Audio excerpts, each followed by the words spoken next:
Seja bem-vinda, seja bem-vindo ao ABVcast, o podcast da Associação Brasileira de Private Equity e Venture Capital.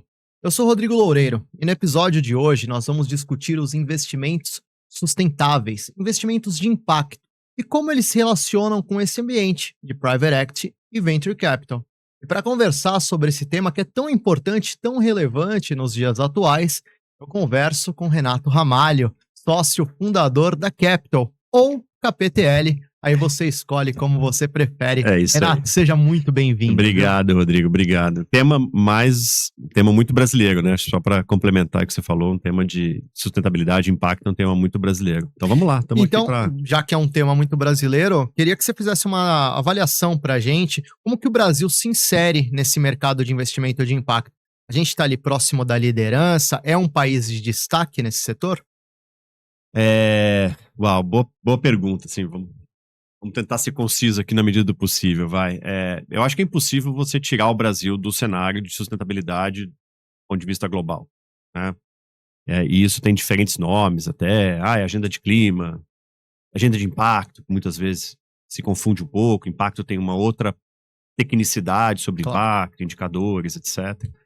Mas está tudo junto, né? Eu acho que de alguma forma muito próximo, né? O agro está muito próximo da agenda de sustentabilidade, a agenda florestal, a agenda de reflorestamento, restauração, enfim, tem diversos ângulos essa pauta. Uhum. Então, quando a gente fala de Brasil, do tamanho da geografia que é Brasil, do tamanho dos 6 biomas que a gente tem disponíveis no Brasil, em diferentes estágios, em diferentes cuidados, etc.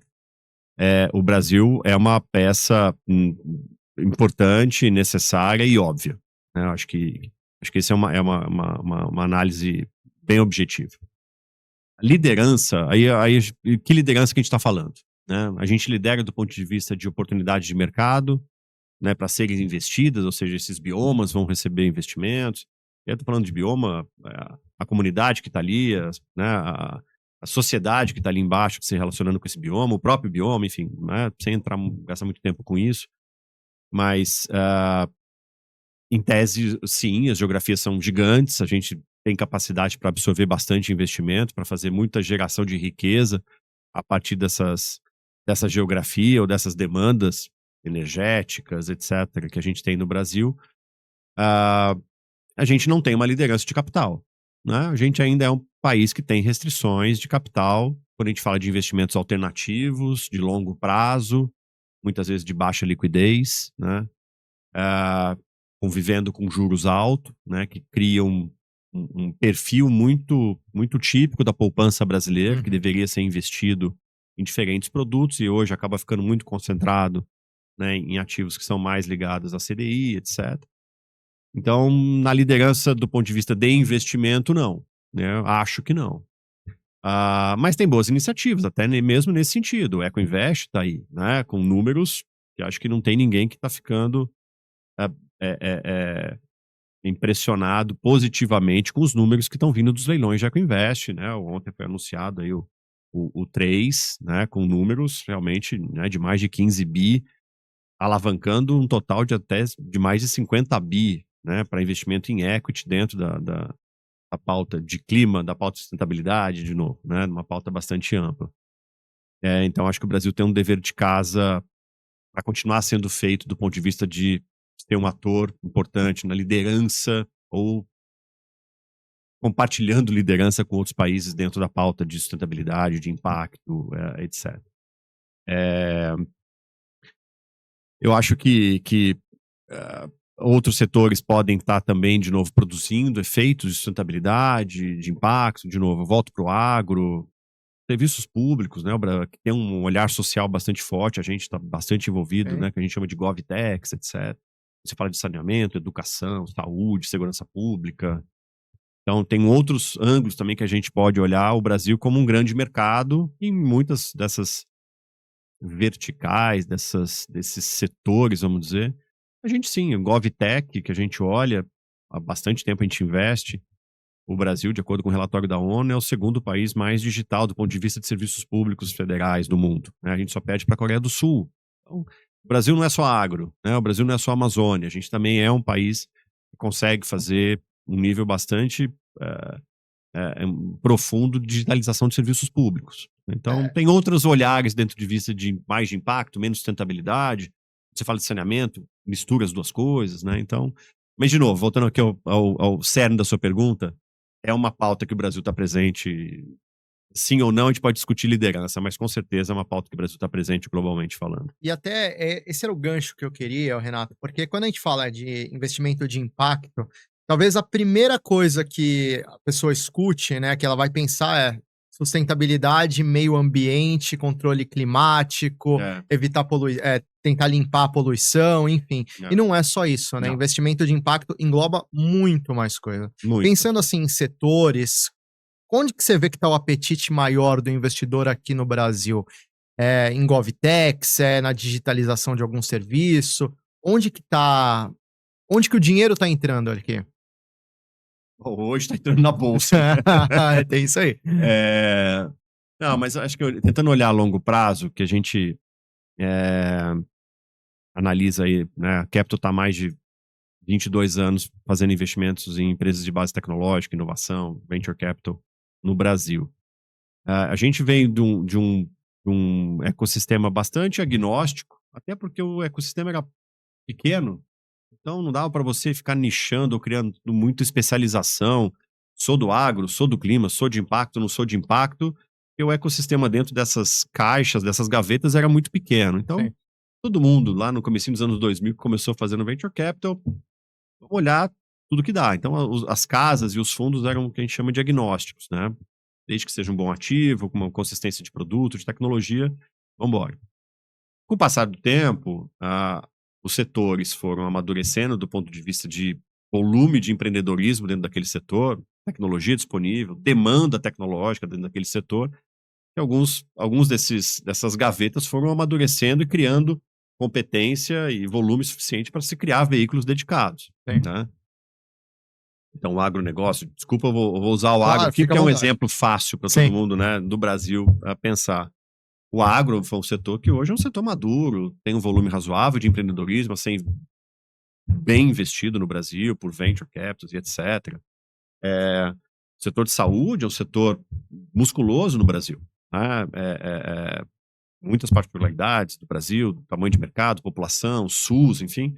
A gente tem boas operações de saúde. Então, tem alguns setores que vieram criando essa capacidade de ter veículos dedicados. Então, voltando aqui à sua pergunta, para onde está vindo o dinheiro dentro de Venture Capital? Eu acho que o dinheiro está cada vez mais com a capacidade de entender protagonismo de país, que a gente chama, né? Vantagens comparativas de país. Ou seja, o que de fato, do ponto de vista de inovação, o Brasil tem pré-requisitos ou condições ou vantagens comparativas para produzir uma inovação eficiente, competitiva, aí globalmente falando. Né? Se eu falo do agro, com certeza, de novo, a gente tem a gente tem uma geografia abundante, a gente tem um produtor rural com uma atitude empreendedora, né, muito consistente, a gente tem uma Embrapa nos últimos 50 anos, né, um dos grandes trabalhos que a gente deve ter feito como país, acho que é uma Embrapa. Acho que tudo isso é pré-requisito para essa mágica acontecer, que é o empreendedorismo de base tecnológica e de inovação dentro do agronegócio. De novo, um pouquinho de diferença entre os setores, isso aconteceu em outros setores. E acho que tem outros para acontecer. Né? O setor de mineração, né? Que não é, setor de mineração. Não, o setor de mineração está super envolvido, se não dos mais envolvidos na pauta de sustentabilidade. Claro. Bateria, novos materiais, etc, etc. Então, mas ainda não o Brasil não se colocou como um lugar óbvio para atrair capital, de um lado, e nem a produzir empreendedorismo suficiente dentro do setor de mineração. Vai acontecer? Tenho quase certeza que sim. Precisa de um tempo, né? A inovação, ela demora um tempinho para essa mágica acontecer. Então, eu acho que o capital, voltando aqui de novo ao seu ponto, ele está cada vez mais profissional, ele está cada vez mais cirúrgico para entender, de novo, dentro do Venture Capital, aquilo que o Brasil sabe fazer de forma bastante competente. Né? Acho que a gente tem que ter humildade para se colocar num lugar diferente do que é o Venture Capital na Califórnia, do que é o universo de biotecnologia de Boston, ou do que acontece na dinâmica de Israel, que eu voltei de lá agora em dezembro. Então, acho que cada região, né, tem aí os seus pré-requisitos, do ponto de vista de inovação, de atitude empreendedora, de capital disponível para que isso aconteça na velocidade, na demanda do país. Mas eu poderia citar aí umas 10 avenidas que cada vez mais estão em evidência do capital para Venture Capital no Brasil, independentemente se o capital é nacional ou internacional. Mas eu acho que o Venture tá criando cada vez mais personalidade no Brasil, né? Ô, Renato, quando a gente fala de investimento, claro, investimento, você faz um investimento para buscar retorno, ninguém faz investimento para buscar Tem que ser, prejuízo. tem que ser. É o objetivo principal aqui. Quando a gente fala de investimento de impacto, muita gente talvez torça o nariz falando assim: isso não dá tanto retorno. Tá mudando um pouco essa perspectiva na cabeça dos investidores? Porque, por exemplo, o Brasil ficou conhecido talvez nos últimos anos, o Brasil é o país das fintechs, investe em fintech, que fintech vai dar retorno. O Brasil tem um sistema financeiro Sem avançadíssimo, dúvida, de dar inveja em muitos países ali desenvolvidos. sem dúvida. E o Brasil tá ali na vanguarda desse mercado. Investimento de impacto, ele não dá o retorno que você pode estar esperando, ali pode demorar muito mais. Isso tá mudando na cabeça do investidor ou ainda falta, de repente, um empurrãozinho e aí quem vai dar esse empurrão? Queria ouvir um pouco de você. A gente tem uma opinião bastante particular sobre esse tema, né? De uma forma, assim, tentando aterrissar um pouco o assunto, a gente está falando de Brasil, né? Vamos pôr o pé no chão aqui. Qualquer investimento que você faça no Brasil, correto, bem intencionado, e que busque, sim, rentabilidade, sem rentabilidade, nenhuma dessas pautas se sustenta no longo prazo, né? A filantropia, ela é bela, ela é linda, foi bem intencionada, mas ela não tem capacidade suficiente para fazer tudo que o Brasil, Claro. que o planeta precisa, né? Então, a gente precisa fazer dessas pautas negócio. Precisam se tornar negócios rentáveis. Só isso vai garantir consistência de longo prazo. Então, na hora que você fala de trazer investimentos ou de produzir atitudes empreendedoras com capital no Brasil, naturalmente você está gerando emprego, muitas vezes o empreendedorismo, você tem uma coisa de gênero muito forte, né, entre gêneros. Então, assim, do ponto de vista de impacto, estou sendo menos tecnicista na palavra impacto, é quase indissociável, né? Muito forte no Brasil, eventualmente menos presente numa economia mais madura, nos Estados Unidos, né? Mas no Brasil, você abriu uma loja, você montou uma startup, você está ali gerando um impacto de alguma forma de distribuição de renda, de gênero, etc, muito óbvio. Quando você fala, então, de tecnologia, que você joga uma camada de inovação em cima disso, e você fala de busca de eficiência, fica mais evidente ainda, né? Por quê? Aí já um olhar bastante de capital, né? Como casa brasileira de inovação, assim. Tudo que eu invisto de alguma forma, do ponto de vista tecnológico, independentemente se é uma molécula, ou se é um hardware, ou se é uma combinação de software com hardware e etc., tem por trás essa busca de eficiência. Eu busco eficiência no uso de ativos. O que são ativos? Pode ser seu tempo, pode ser seu dinheiro, pode ser ativos naturais, pode ser uma série de coisas. Mas eu vou fazer mais com menos, né? Um resumo bem simplista aqui da palavra eficiência. Então, naturalmente, quando eu invisto numa startup, eu estou produzindo, de alguma forma, um impacto. No melhor uso do tempo das pessoas, na melhor alocação de capital, no melhor uso de ativos naturais para gerar energia, numa solução mais eficiente, mais saudável, mais eficiente para dor, seja lá o que for. Então, eu tô descendo, né? Então, o Brasil, investimento é muito óbvio do ponto de vista de impacto. Na hora que você coloca uma camada de tecnologia, fica mais óbvio ainda. Pra gente, capital, mais óbvio ainda, porque a gente tem como premissa olhar vantagens comparativas de país, né? Então, quando você tem uma startup do agro, na agenda de clima, na agenda de Amazônia, enfim, tudo isso fica muito evidente pra gente.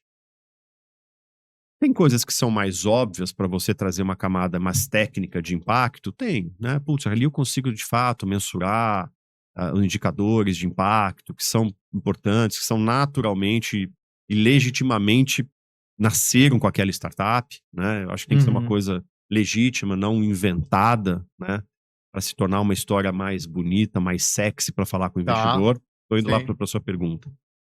E tem outras coisas que são mais em segundo grau, de terceiro grau, etc, né? Então, O impacto para a gente não é o objetivo, não é o centro do investimento, é algo natural para o tipo de venture capital que a Capital faz e que muitos outros colegas do mercado de venture capital também fazem, né?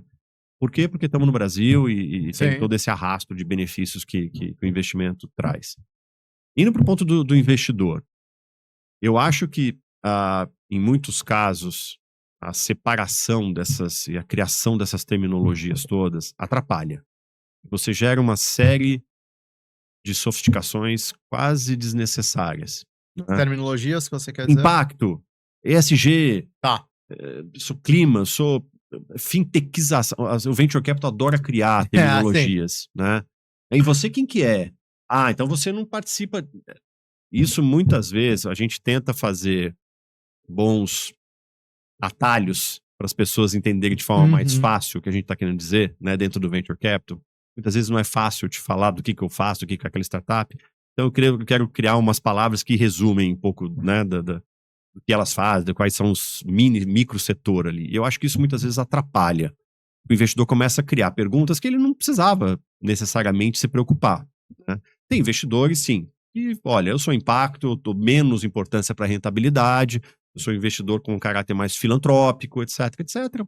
Ok, não tem nenhum problema. Mas eu não vou pautar a Capital como uma casa de impacto. De novo, para a gente é um subproduto que naturalmente sai em maior ou menor profundidade de todo o meu portfólio que eu invisto. Segunda coisa, tem que ser rentável. Eu acho que o impacto não, de nenhuma forma, tem que roubar a rentabilidade.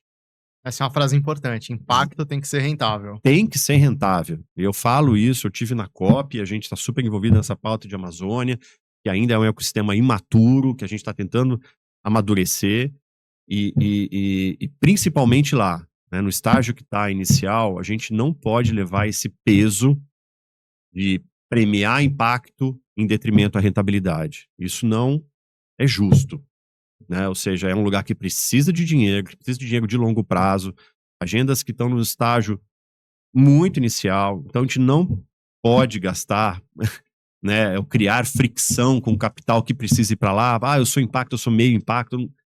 É desnecessário. Qualquer investimento bem feito, suportado por bons produtos, com justiça social, proteção florestal, vai gerar impacto.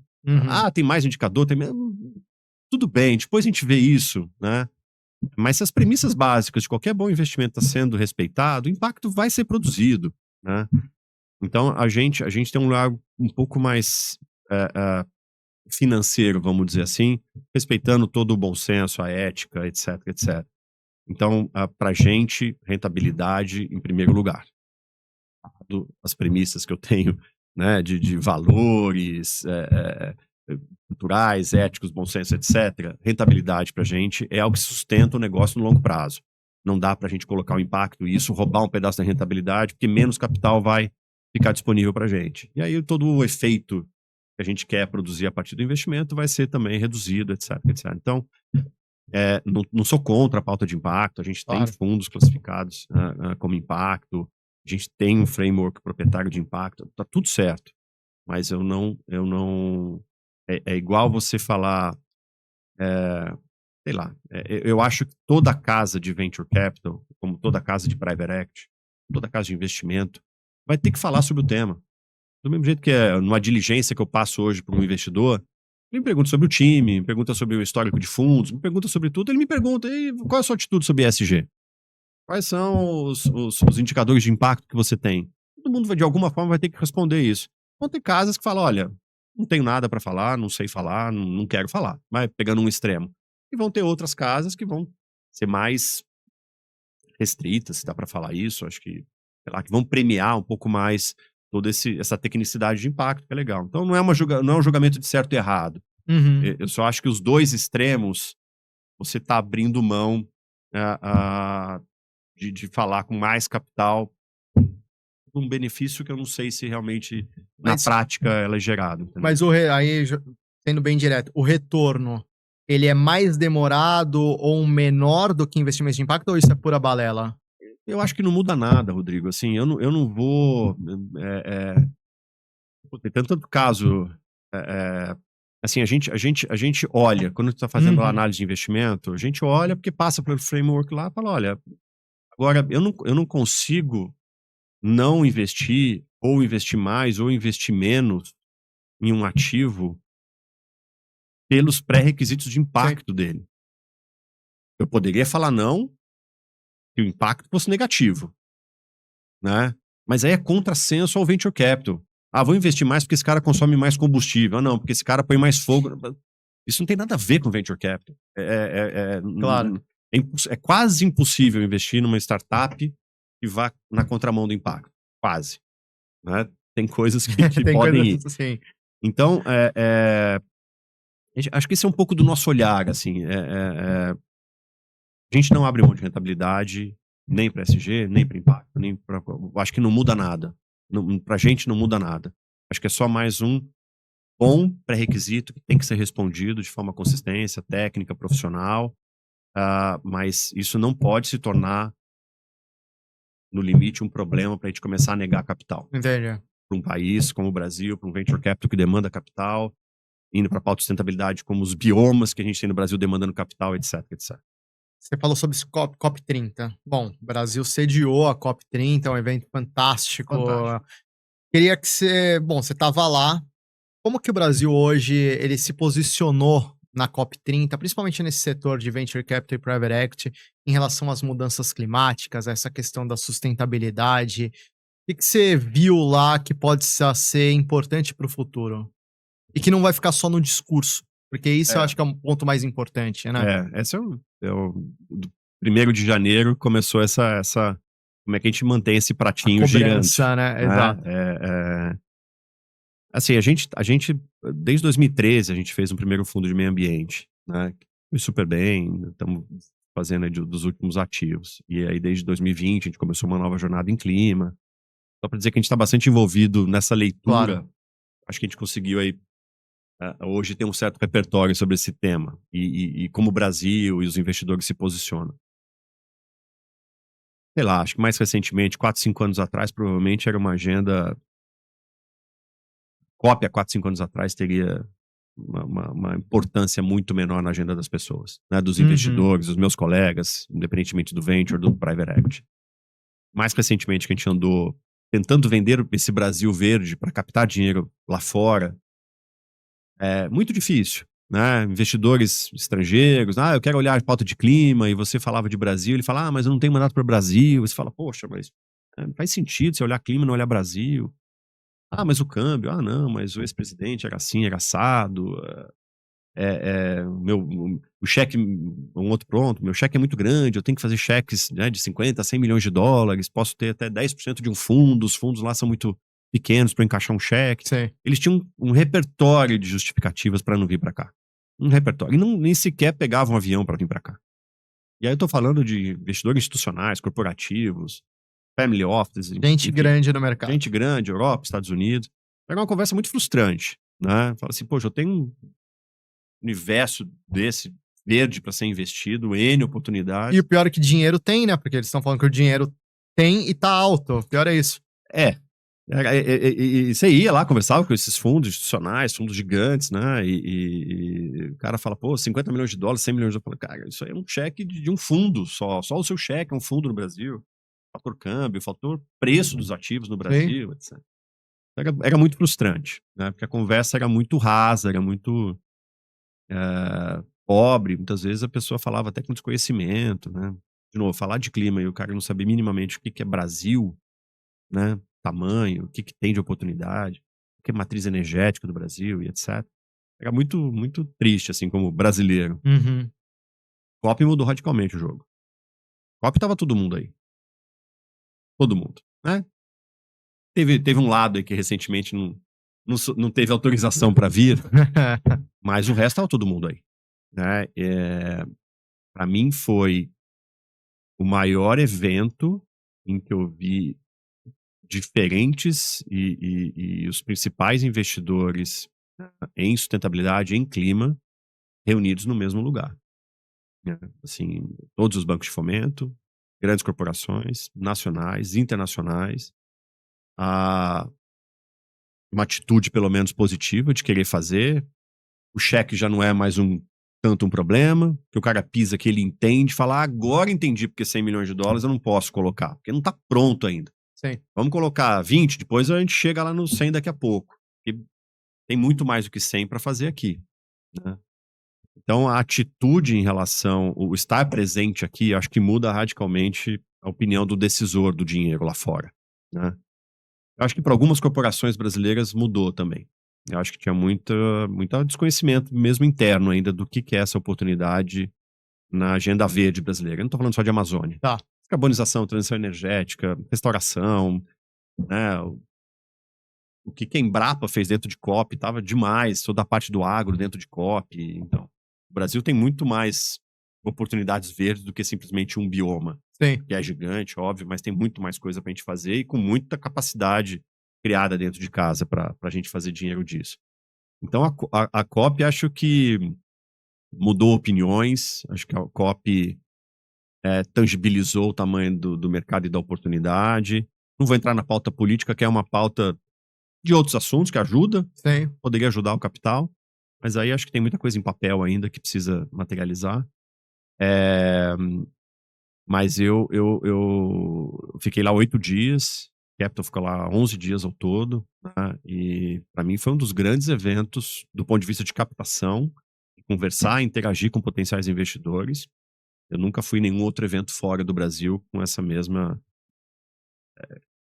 reunião de diferentes dinheiros, de dinheiros com vontade de te ouvir, dinheiro com boa vontade para te ouvir, não estava ali só porque o chefe mandou, Uhum. entendeu que tinha capital para ser multiplicado ali, então eu fiquei muito bem impressionado com o COP.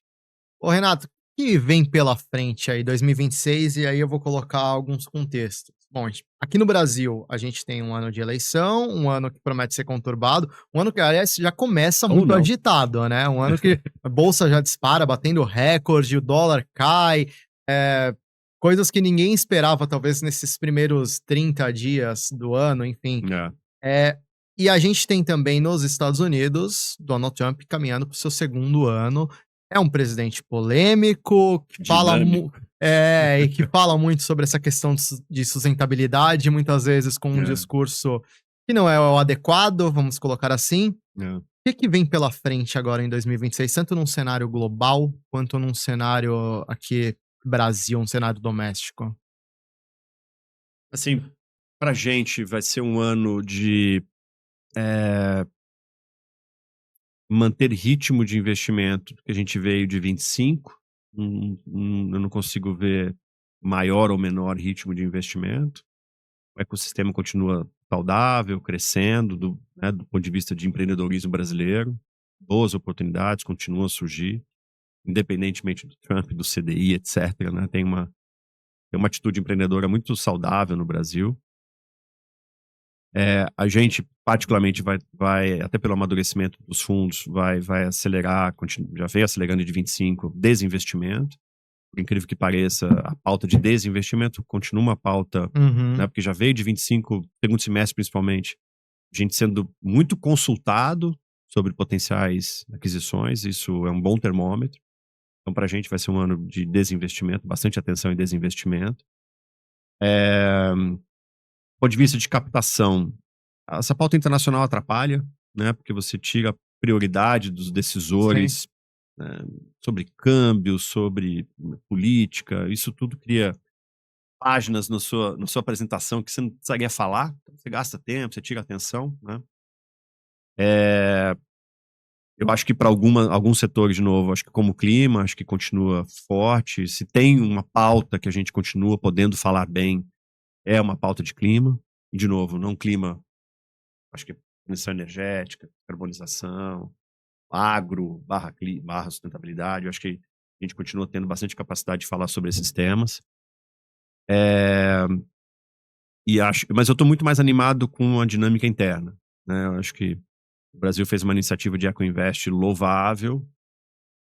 A gente traz um colchão de conforto para capital de fora, num volume, numa musculatura que a gente nunca tinha visto, né? Os números são são muito grandes. Vem o Ecoinvest 4 agora com foco em Amazônia. E a gente está falando de dezenas de bilhões, então não é um edital de 20 milhões, 10, assim, a gente está falando de outra magnitude. Né? Os grandes bancos fazendo o papel de bidar por esses cheques e ter a capacidade agora de distribuir bem esses cheques para fundos, iniciativas diretas, etc. E acho que se a gente fizer um trabalho bem feito, em conjunto com os bancos, em conjunto, né, com o Tesouro, esse colchão aí do Ecoinvest, principalmente, né, que é um dinheiro aí que a gente pode chamar de um blended finance, de um first loss, acho que isso deveria fazer um papel de uma isca muito importante para a gente trazer mais capital comercial, que tem um certo receio, eventualmente, a tomar um pouco mais de risco, e o que o dinheiro do Tesouro, então, traz um pouco dessa calma, né? Claro. Seja para dinheiro nacional, seja para o dinheiro de fora, que tem uma cobertura de hedge, de câmbio.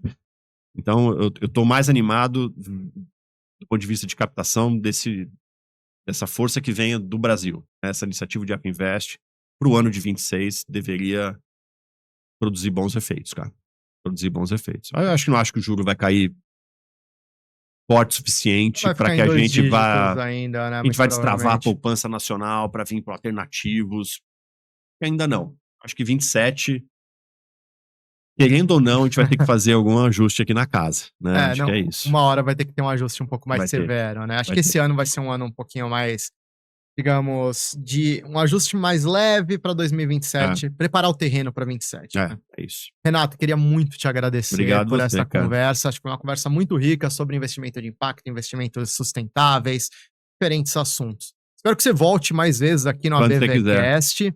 E para você que acompanhou esse episódio, quiser acompanhar os outros episódios aqui do ABVcast, você pode acessar as redes sociais da ABVCap, o canal da ABVCap no YouTube. Todos os episódios vão estar lá. E se você quiser saber mais sobre cursos, eventos e diferentes informações sobre esse ecossistema, de Private Equity e Venture Capital, o QR Code da ABVCap, do site da ABVCap, está aqui na tela. Só pegar o celular, colocar a câmera ali, e pronto, você acessa o site da ABVCap com todas essas informações. E antes da gente terminar, só passar um recadinho importante aqui, olha só, que a gente já tem a data do ABVCap Experience 2026.